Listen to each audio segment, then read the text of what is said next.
दोस्तों, Vodafone idea limited की बात करें तो बरसों के बाद बहुत बड़ी गुड न्यूज़ निकल के आ रही है। जहां पे वोडाफोन आइडिया लगातार अपने कस्टमर बेस को कम करा था, फाइनली कस्टमर उन्होंने ऐड किए। जिस घड़ी का इंतजार था वो आ चुकी है, लेकिन उसके बावजूद भी स्टॉक की प्राइस में गिरावट है, क्योंकि अभी देखे बाजार की स्थिति उतनी ठीक नहीं है, बाजार में गिरावट का माहौल है। अब मोतीलाल ओसवाल ने भी अपनी रिपोर्ट दी है वोडाफोन आइडिया को लेकर। क्या कहना है मोतीलाल ओसवाल का, और क्या वोडाफोन आइडिया के अब बुरे दिन खत्म हो चुके हैं, क्योंकि यहाँ पे कंपनी ने 45,000 करोड़ के कैपेक्स का प्लान बना दिया है। क्या आने वाले समय स्थिति बदलेगी? और इन्होंने जिस तरह से नई टेक्नोलॉजी को लॉन्च किया है और आने वाले समय के लिए जो प्रोग्राम उन्होंने सेट किया है, क्या ये कंपनी को ऊंचाई पे लेके जाएगा?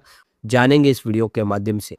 लेकिन फ्रेंड्स, उससे पहले अगर आप पहली बार हमारे चैनल पे आए तो चैनल को सब्सक्राइब कर दीजिए, एक बेल आइकॉन दबा दीजिए ताकि जब भी नया वीडियो बने पहला नोटिफिकेशन आपको मिले। वीडियो पसंद आए तो लाइक से जरूर कीजिए। चलो फ्रेंड्स, वीडियो स्टार्ट करते हैं। मैं हूँ आपका दोस्त एस बी दवे और हमारे अपने चैनल ऑनलाइन कमाई में आपका बहुत बहुत स्वागत है। तो सबसे पहले बाजार की बात कर ले तो बीएससी सेंसेक्स 72,724 के स्तर पे 409 पॉइंट की गिरावट है, यानी 0.56% डाउन है बीएससी सेंसेक्स।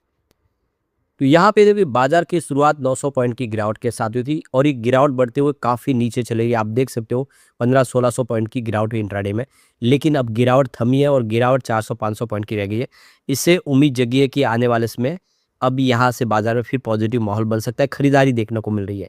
वैसे बहुत ज़्यादा करेक्शन भी हो चुका है, करीब 15,000 पॉइंट की गिरावट आज के लो के हिसाब से देखें तो हमें देखने को मिली है। अब वोडाफोन आइडिया लिमिटेड की बात करें तो 8.43 पर स्टॉक इस समय ट्रेड कर रहा है। 2.43% की गिरावट देखने को मिल रही है। तो ज़बरदस्त गुड न्यूज़ के बावजूद भी स्टॉक इस समय दबाव में। तो यहाँ पे शुरुआत हल्की सी गिरावट के साथ हुई थी 8.63 पर, 8.64 पर कल की क्लोजिंग थी। लेकिन यही दिन भर का ही रहा, वहाँ से स्टॉक के अंदर गिरावट का सिलसिला शुरू और इसने 8.13 का लो बनाया। काफ़ी स्टॉक नीचे चला गया था, लेकिन फिर कुछ रिकवरी देखने को मिल रही है। वैसे 6.12 इसका 52 वीक का लोअर हाई 12.80 का है। फिलहाल स्टॉक आप देखें तो काफ़ी ज़्यादा करेक्ट हो चुका है, फिर से ऊपर के लेवल से काफ़ी नीचे आ गया है। तो यहाँ पे आप देख ही सकते हो 3 मंथ का हाई इसका 12.52 का था और 1 ईयर का हाई 12.80 का, यानी 12.5 के आसपास पहुंचा है स्टॉक, इस समय 8 के आसपास पहुंच गया है। वैसे 3 ईयर का हाई इसका 19.18 का है, वही इसका 5 ईयर का हाई भी है। अब यहाँ पे 3 मंथ का लो इसका 8.13 का है, जो अभी रिसेंटली आप देख सकते हो कि आज इसने बना है। इसका एक 3 महीने का नया लो बन गया आज, ये आपको खास ध्यान रखना है। वहाँ से कुछ बेहतर तो हुआ है। वैसे 1 ईयर का लो 6.12 का है, स्टॉक वहाँ से 12 रुपये तक पहुँचा था। 3 ईयर का लो इसका 5.80 का है, जबकि 5 ईयर के लो की बात करें इसका 4.55 का है। यानी कुल मिला के वोडाफोन आइडिया में निवेश करने वालों को कोई फ़ायदा ज़्यादा नहीं हुआ है। यहाँ पे 1 ईयर का रिटर्न पॉजिटिव है 3.5%, लेकिन 2 ईयर का रिटर्न 40% नेगेटिव है। जिसने 2 साल पहले निवेश किया उसको भारी नुकसान है। 3 ईयर के हिसाब से 36.42% का इसने पॉजिटिव रिटर्न किया है। 4 ईयर के हिसाब से वापस 17% के आसपास की गिरावट हुई है, जबकि 5 ईयर के हिसाब से भी 16% की गिरावट है। ओवरऑल देखें इस स्टॉक में सबको नुकसान ही नुकसान हुआ है, यानी सिर्फ फ़ायदा अगर देखें तो 3 साल के हिसाब से जिसने निवेश किया उसी को यहाँ पे हुआ है, बाकी सब लॉस में रहे इसमें। तो फाइनली वोडाफोन आइडिया ने पहली बार 5 साल का अपना रिकॉर्ड तोड़ा। 5 साल के बाद पहली बार कंपनी के कस्टमर बेस में वृद्धि हुई है। जो लगातार कस्टमर वोडाफोन आइडिया को छोड़ रहे थे, उसमें कस्टमर ऐड हुए। तो यहाँ पे देखिए ज़बरदस्त गुड न्यूज़ के बावजूद भी यहाँ पे 3% के आसपास की गिरावट देखने को मिली। लेकिन आप देख सकते हो कि कंपनी को यहाँ पे कल शाम को जो डाटा रिलीज़ किया गया ट्राई की तरफ से, उसमें ये पता चला है कि वोडाफोन आइडिया ने अपने कस्टमर बेस बढ़ाया है। तो देखो कि फरवरी का ये telecom regulatory authority of India ने ट्राई की तरफ से डाटा रिलीज़ किया गया है, जिसमें पता चला कि वोडाफोन आइडिया ने फरवरी महीने में अपने कस्टमर में वृद्धि की है। तो यहाँ पे जो सबसे बड़ी गुड न्यूज़ ये है कि वोडाफोन आइडिया ने 21,927 सब्सक्राइबर ऐड कर लिए फरवरी महीने में, यानी पहली बार हुआ है कि कस्टमर ऐड हो रहे हैं। अब आप देखें तो लास्ट मंथ जनवरी में 4.11 लाख कस्टमर इसको छोड़ के चले गए थे, यानी 4,11,000 कस्टमर कंपनी को छोड़े थे। लेकिन इस बार कस्टमर ऐड हो गए, पहली बार 5 साल के बाद ये आंकड़ा देखने को मिला है। तो ये 5 साल का रिकॉर्ड इस बार तोड़ा है वोडाफोन आइडिया ने। नेट सब्सक्राइबर ऐड हुए जो लगातार कंपनी को छोड़ रहे थे। अगर हम मंथ वाइज देखें तो सितंबर 2025 में 7.44 लाख कस्टमर छोड़ के गए थे कंपनी को, अक्टूबर में ये आंकड़ा बढ़ के 20.83 लाख तक पहुंच गया। काफ़ी भारी मात्रा में कस्टमर छोड़ के गए अक्टूबर में। नवंबर 2025 में 10.11 लाख कस्टमर फिर से कंपनी को छोड़े।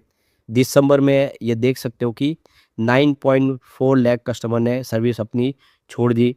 जनवरी महीने में देखें तो 4.11 लाख कस्टमर ने कंपनी को छोड़ा, लेकिन फरवरी में 21,927 कस्टमर ऐड हो गए। ये पहली बार हुआ है जब कस्टमर ऐड हुए।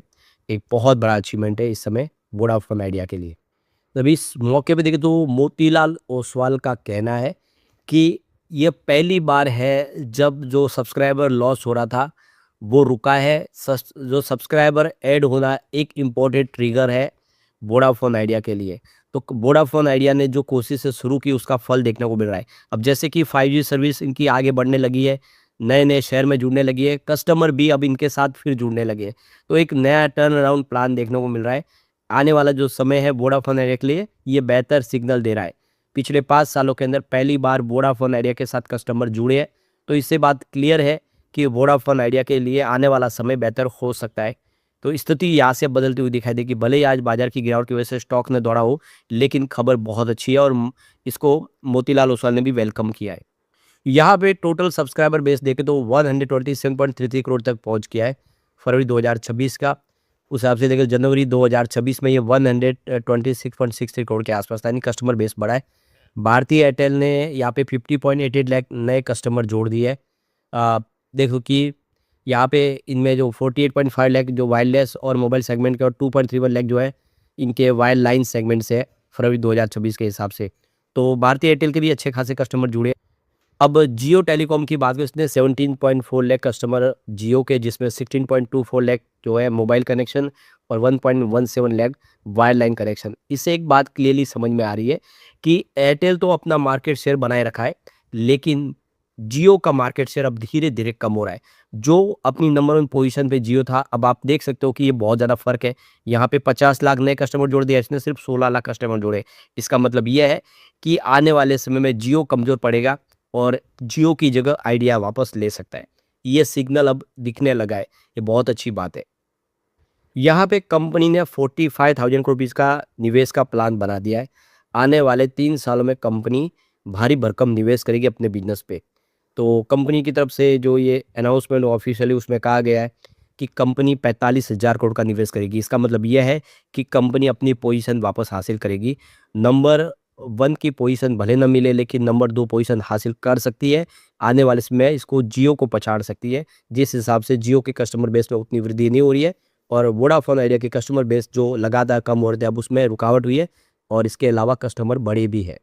दूसरी यहाँ पे जो सबसे अच्छी बात ये है कि वोडाफोन आइडिया की कस्टमर बेस में तो वृद्धि हुई है, लेकिन कंपनी का लॉस भी कम होने लगा। आप देखिए तो Q3 में 5,286 करोड़ का लॉस बताया था, जबकि ये पिछले 1 साल पहले 6,609 करोड़ का लॉस था, यानी लॉस भी धीरे धीरे कम होने लगा है कंपनी का।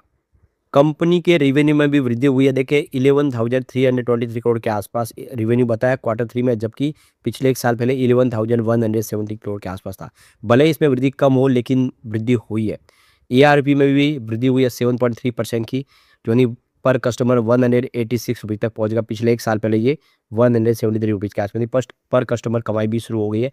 ये सारी बातें साबित कर रही है कि वोडाफोन आइडिया के दिन अब बदल सकते हैं और आने वाले समय वोडाफोन आइडिया बेहतर कर सकता है। लेकिन फ्रेंड्स, कोई भी इन्वेस्टमेंट करने से पहले अपने फाइनेंशियल एडवाइजर से एडवाइस ले ले या अपना खुद का रिसर्च करें, क्योंकि मैंने वीडियो आपके एजुकेशनल पर्पज़ के लिए ही बनाया। वीडियो पसंद आए तो लाइक शेयर जरूर कीजिए और चैनल को सब्सक्राइब कर दीजिए। Thank you friends.